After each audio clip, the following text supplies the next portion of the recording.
નમસ્કાર મિત્રો, જો તમે ગુજરાતની અંદર ફેશન ડિઝાઇનિંગ કે ગ્રાફિક ડિઝાઇનિંગ જેવી સ્પેશિયલ ડિઝાઇનિંગ સર્વિસીસ પ્રોવાઈડ કરવાનું કામ શરૂ કરવા જઈ રહ્યા છો, તો તમે જે તમારો પ્રોજેક્ટ શરૂ કરી રહ્યા છો એ પ્રોજેક્ટ શરૂ કરવા માટે જે સેટઅપ ઊભું કરવું પડતું હોય છે. આપણા પ્રોજેક્ટની અંદર માની લો ઓફિસ બિલ્ડિંગ લેવું પડતું હોય, શેડ લેવું પડતું હોય, અથવા તો મશીનરી ઇક્વિપમેન્ટ લેવા પડતા હોય, ફર્નિચર ફિક્સચર કરવું પડતું હોય છે.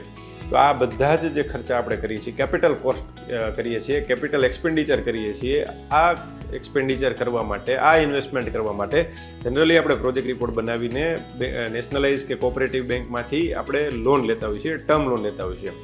જો આ ટર્મ લોન તમે તમારા પ્રોજેક્ટ માટે લીધેલી છે અથવા તો લેવાનું વિચારી રહ્યા છો, તો તમને એમાં 5% 5 વર્ષ માટે, 6% 6 વર્ષ માટે અને 7% 7 વર્ષ માટે એવી રીતે ઇન્ટરેસ્ટ સબસિડી મળે છે. ચાલો સમજીએ આપણે એ કેવી રીતે મળે છે. જે તમારા પ્રોજેક્ટનું લોકેશન છે એ લોકેશન ઉપર આ બધું આધારિત હોય છે. આ લોકેશનની વિગત પણ તમને હું સમજાવી દઉં છું. ગુજરાત આત્મનિર્ભર સ્કીમ 2022 અંતર્ગત ગુજરાતના અલગ અલગ તાલુકાઓને અલગ અલગ કેટેગરીમાં ડિસ્ટ્રીબ્યુટ કરેલા છે. જેમ કે આપણે કેટેગરી 1, 2 અને 3 એવી રીતે કરેલા છે. માની લો કે તમે રાજકોટ તાલુકા અને રાજકોટ જિલ્લા, રાજકોટ સિટીની વાત કરો છો તો એ કેટેગરી 3માં આવે છે. ગોંડલ તાલુકો અને એની વાત કરો છો તો કેટેગરી 2માં આવે છે. પણ ચોટીલાની વાત કરો છો તો ચોટીલા તાલુકો જે છે એ કેટેગરી 1માં આવે છે. ઇન્ટરેસ્ટ સબસિડી જે છે એ ડિપેન્ડ કરે છે કે તમે કયા તાલુકાની અંદર, કઈ કેટેગરીના તાલુકાની અંદર તમે તમારું યુનિટ શરૂ કરી રહ્યા છો, એના ઉપર તમને સબસિડી મળશે. આ એક્ઝામ્પલમાં આપણે સમજ્યા ચોટીલા, ગોંડલ અને રાજકોટની વાત કરીએ તો જો તમે રાજકોટની અંદર સર્વિસ યુનિટ ચાલુ કરો છો, જે આપણે વાત થઈ એ મુજબ, તો તમને 5% ઇન્ટરેસ્ટ સબસિડી 5 વર્ષ માટે મળે છે. ગોંડલની અંદર કરો છો તો 6% ઇન્ટરેસ્ટ સબસિડી 6 વર્ષ માટે મળે છે. અને એ જ વસ્તુ ચોટીલાની અંદર તમે શરૂ કરો છો તો 7% ઇન્ટરેસ્ટ સબસિડી 7 વર્ષ માટે મળે છે. તો આવી રીતે તમે જે તમારું યુનિટ શરૂ કરી રહ્યા છો એમનું લોકેશન સિલેક્શન કરવું એ પણ મહત્વનો ભાગ હોય છે. અને આની અંદર તમને આ પ્રકારની સબસિડી મળતી હોય છે. ખાસ કરીને જ્યારે તમે આ યુનિટ બનાવવાનું વિચારો છો ત્યારે તમે કયા કોન્સ્ટિટ્યુશનમાં બનાવો છો, ઇન્ડિવિજ્યુઅલ કેપેસિટીમાં, પ્રોપ્રાઇટરશીપમાં કરો છો, પાર્ટનરશીપમાં કરો છો, LLPમાં કરો છો, પ્રાઇવેટ લિમિટેડ કંપની બનાવો છો, એમાં પણ ઘણો બધો ફેર પડતો હોય છે. જેમ કે તમે જો ઇન્ડિવિજ્યુઅલ છો અને વુમન એન્ટરપ્રિન્યોર છો તો તમને 1% એડિશનલ ઇન્ટરેસ્ટ સબસિડી મળતી હોય છે.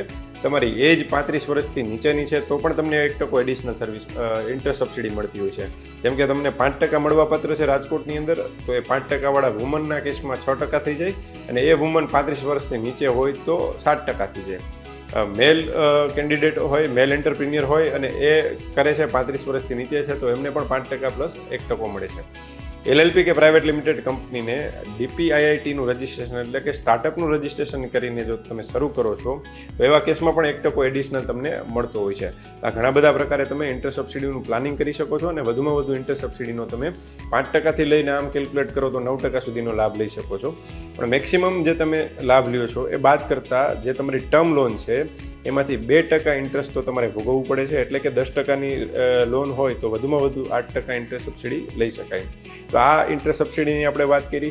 આની અંદર ખાસ જોવું એ પડે કે જે તમે ટર્મ લોનનું ઇન્સ્ટોલમેન્ટ પે કરો છો અને એની અંદર જે ઇન્ટરેસ્ટ પે કરો છો એ ઇન્ટરેસ્ટ જ તમને સબસિડી તરીકે પાછું મળશે. પેનલ ઇન્ટરેસ્ટ કે અધર ચાર્જીસ પેમેન્ટ કરેલા હશે તો એ નહીં મળે. તમે જો ડિફોલ્ટ કર્યો છે કે ભાઈ કોઈ કારણોસર હપ્તા નથી ભરી શક્યા, ડિફોલ્ટ થયેલો છે, તો ડિફોલ્ટ પીરિયડનું ઇન્ટરેસ્ટ છે એ પણ સબસિડી રૂપે તમને પાછું મળશે નહીં. અને આવા સર્વિસ યુનિટને ખાસ કરીને 10થી વધારે લોકોને એમ્પ્લોયમેન્ટ આપવું ફરજિયાત છે આ યુનિટ કરો છો ત્યારે. અને GST નંબર લેવો ફરજિયાત છે. તમારું સોપેક લાઇસન્સ હોય તો સોપેક લાઇસન્સ લેવું જરૂરી છે. ઉદ્યમ રજિસ્ટ્રેશન કરવું જરૂરી છે. તો આ બધા જ લાઇસન્સો અને 10 લોકોનો રોજગાર અને જે GSTની વાત છે તમે ફૂલફિલ કરો છો તો તમારું યુનિટ જે છે એ સબસિડી મેળવવાને પાત્ર છે. જો તમે તમારા સર્વિસ યુનિટની અંદર સબસિડી લેવા માંગો છો તો તમારે નેશનલાઇઝ બેંક, કોઓપરેટિવ બેંક કે પ્રાઇવેટ બેંકમાંથી જ લોન લેવી પડશે. NBFCમાંથી લીધેલી લોન છે એ સબસિડી મળવાને પાત્ર નથી થતી. તો ખાસ કરીને બેંક સિલેક્શન વખતે પણ તમારે ધ્યાન રાખવું પડશે. અને ખાસ જે એમ્પ્લોયમેન્ટ તમે 10 લોકોનું આપો છો એમાંથી 85% લોકો જે છે એ લોકલ ગુજરાતના હોવા જોઈએ અને બાકીના લોકો છે બહારના હશે તો ચાલશે. સાથે સાથે તમારે જે એપ્લિકેશન કરવા માટે તમારી પાસે જે ટાઈમલાઈન છે એ એવી હોય છે કે તમારું ફર્સ્ટ ડિસ્બર્સમેન્ટ થાય છે લોનનું, પહેલો હપ્તો લોનનો ઉપાડો છો ત્યારથી 1 વર્ષની અંદર, અથવા તો પહેલું બિલ સર્વિસ પ્રોવાઈડ કરવાનું ચાલુ કરો છો અને સર્વિસ રેન્ડરિંગનું કામ ચાલુ કરો છો એટલે ત્યારથી જે પહેલું બિલ બને છે, પહેલું બિલ અથવા તો ફર્સ્ટ ડિસ્બર્સમેન્ટ, બેમાંથી જે મોડું હોય એના 1 વર્ષની અંદર તમારે અરજી કરવાની હોય છે. અને આ અરજી કર્યા પછીની જે કંઈ પ્રોસેસ છે ગવર્મેન્ટની અંદર એપ્લિકેશન સેન્કશન થવાની, ડિસ્બર્સમેન્ટ થવાની એ પ્રક્રિયા ચાલતી હોય છે. તો ખાસ કરીને આ બધા આ સર્વિસ પ્રોવાઈડરો જે છે એ આ ઇન્ટરસબસિડીનો લાભ લે ગુજરાતની અંદર, એવી હું સૌને વિનંતી કરું છું. હું રાજેશ સવનિયા, એડ્રોડ કોર્પોરેશન, રાજકોટ. અને વધુ માહિતી મેળવવા માટે અમારી યુટ્યુબ ચેનલ રાજેશ સવનિયા વિઝિટ કરો.